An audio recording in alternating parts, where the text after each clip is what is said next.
By virtue of being the flagship of the BMW family, the 7 Series upholds everything BMW stands for and sets the tone for the other cars in the BMW range. Now, in the last couple of years, the 7 Series has come under pressure from newer, fresher and very competent competition. So, to up the stakes, BMW has given the 7 Series a facelift. Let's see if it can make things a lot better for the really well-heeled.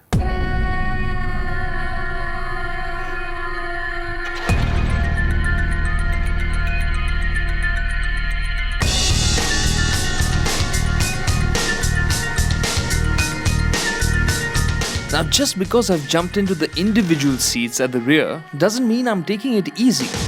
I'm just focusing on what matters the most. It's what the person sitting here in the backseat experiences that really matters in a car of this class. Now, BMW has made many small changes to make it more luxurious and more comfortable. For instance, self-leveling air suspension at the rear is offered as standard now across the 7 Series range. What does that mean for the Indian buyer? Well, nothing. That's because we've always had the long wheelbase version of the 7, and that has always been offered with air springs at the rear. When we drove the 7 around in India, we found that it had a soft, almost cat-like footfall. However, we also felt that the 7 moved around a bit at higher speeds. BMW has tried to improve the ride even further on the facelifted 7. For this, they have tweaked linkages and used hydraulic bearings on the hub carrier to isolate the cabin even further. The next generation of run-flat tires also offers greater ride comfort. That's not all. For a more hushed in-cabin experience, the 7 is packed with a lot more sound insulation in the B and C pillars and even in the boot. Now, on these smooth as glass German roads that we've been driving on, evaluating improvements in ride quality is really a tall task. But when we get the car in India, I'm sure we'll find out how that stands. But the BMW's ride was always pretty nice. It was body control that we would have liked a bit tighter. But that aside, the cabin also feels better insulated, so it just feels more luxurious, more relaxing. And it's also helped by the fact that the front seats are smaller, slimmer, so give you a better view out, makes the cabin feel more airy.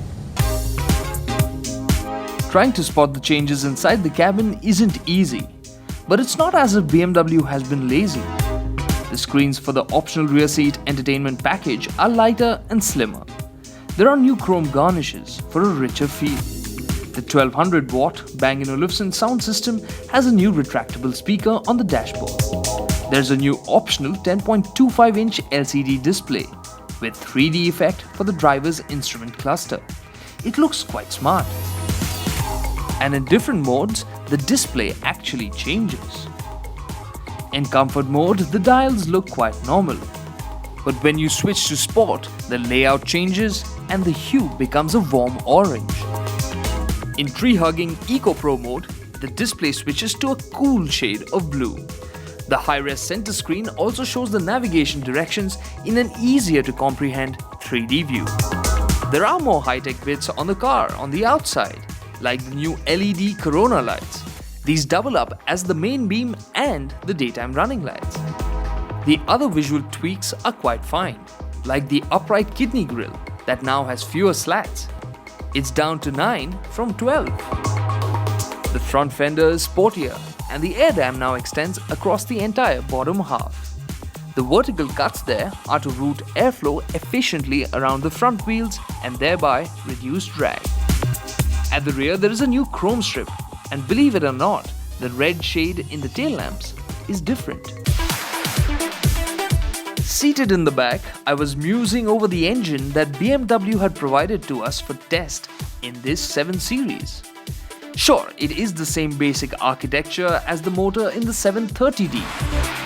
But now it does have 3 turbos, and it's called an M Performance engine, which means its bhp and torque levels have jumped significantly. And that gives this a whole load of shove. I was eager to sample the 7 Series in the special combination of Xdrive and tri-turbo diesel motor, which meant I had to swap seats. Once in the business seat, the facelifted 7 got down to creating a great first impression. Now this tri-turbo diesel motor is hugely impressive. It's got 70 something kilograms of torque on tap from 2000 RPM, but below that it really does behave itself very nicely. It feels very progressive, easy to drive. In fact, it feels kind of mellow, but once you cross the 2000 RPM mark, it pulls and pulls and pulls. You expect it to let up, it just doesn't. But that gives the 7 Series this incredible ability to cover distances without any effort and very, very quickly. I do hope they bring this motor to India in one of the cars or the other. The 381 horsepower and thundering 75.5 kilograms of torque felt surprisingly usable without being uncouth. The new gearbox had a lot to do with that. The 8-speed gearbox also, of course, complements the engine perfectly. It's quick shifting, feels smooth, and of course, aids efficiency as well. Yep, BMW claim a 25% improvement in efficiency thanks to this gearbox. It seemed easy enough considering that the 7 was cruising at 160 km an hour at ridiculously low RPM. The Eco Pro mode is the newest of the 7's driving modes, and it improves efficiency further. In this mode, throttle response becomes dull and the gearbox changes up sooner. It also adjusts the air conditioning for lower load on the engine. BMW claims that these small tweaks can make as much as a 20% improvement in fuel efficiency. Now, although it's unlikely that BMW will offer their all-wheel drive Xdrive system on the 7 Series in India, it was a good opportunity to see how it would feel. The Xdrive just powers the 7 Series to go faster than you would normally imagine. It's got so much grip around bends. It's of course meant for low grip conditions in Europe and all where you have snow, but I don't think it's going to come to India. Nonetheless, driving it around here on the dynamic front just gives it lots and lots of grip. And you can push it hard and fast. If you push it too hard, it understeers, so it kind of behaves safely in that sense. With the driving experience controls set to sport, the 7 felt steady and easy to drive. But its 5-meter length and 2 tons of weight were quite apparent.